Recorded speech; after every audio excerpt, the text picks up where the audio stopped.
So yeah, basically COVID-2 is the second wave is what faces the markets and is the talk of the town and is a source of a lot of worry.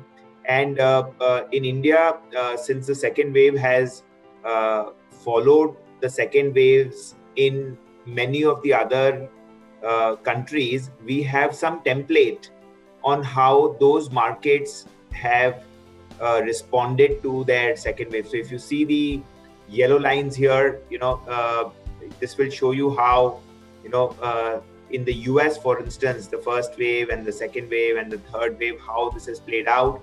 And the blue line shows you how the markets have performed. The S&P 500 has performed, during this period, right? And this is not the only market. I can show you maybe 5 markets like this, but here's another exhibit which shows you how after the first wave and the second wave and the third wave, the UK markets have performed, right? And so while there are drawdowns, like you saw a drawdown here and you saw a drawdown here, right?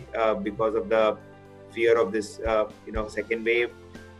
Generally, markets have, climbed to newer highs, focusing on the liquidity that gets infused in the system, the recovery that ensues a pandemic, and so on. So whether it's the US markets, whether it is the UK markets, and that same is the story with many other markets, we've seen markets focusing on the long term and ignoring the short term impact of the waves.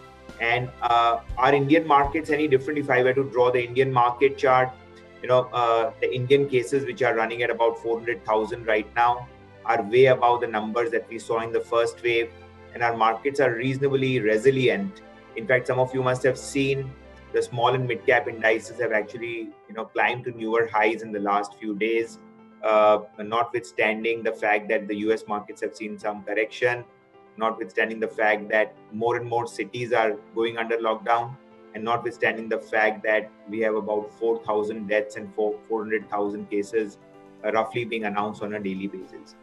Now, these are some of the exhibits that may be of interest to you.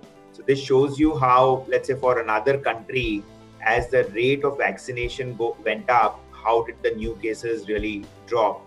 And there are some estimates of, depending on the supply of vaccine dosages, whether we take 30 lakhs or 40 lakhs or 50 lakhs, when do you expect, a good part of the country to get, vaccinated? And so based on various estimates, if you take, kind of the ramp up, and you must have seen many states have now directly announced, tenders for import of vaccines, including Maharashtra. And so, yesterday there was a announcement by the Prime Minister's office that they're looking at allowing other manufacturers of vaccine to, get a license from Bharat Biotech to produce those vaccines and so on. So basically, a lot of initiatives, whether it is import of vaccines, licensing more vaccine producers, ramping up the production at the existing vaccine, manufacturing facilities.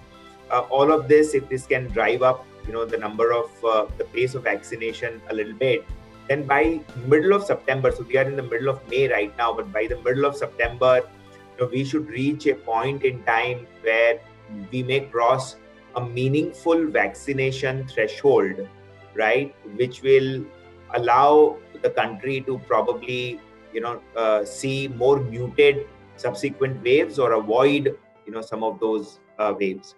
So, AstraZeneca, Serum, Bharat Biotech's Covaxin, Sputnik vaccine from Dr. Reddy's, Zyco from Cadila, also Sputnik from Gland. I mean, a whole bunch of these things are expected to come up, and the supply per day is expected to go up to more like 6 to 7 million, dosages per day.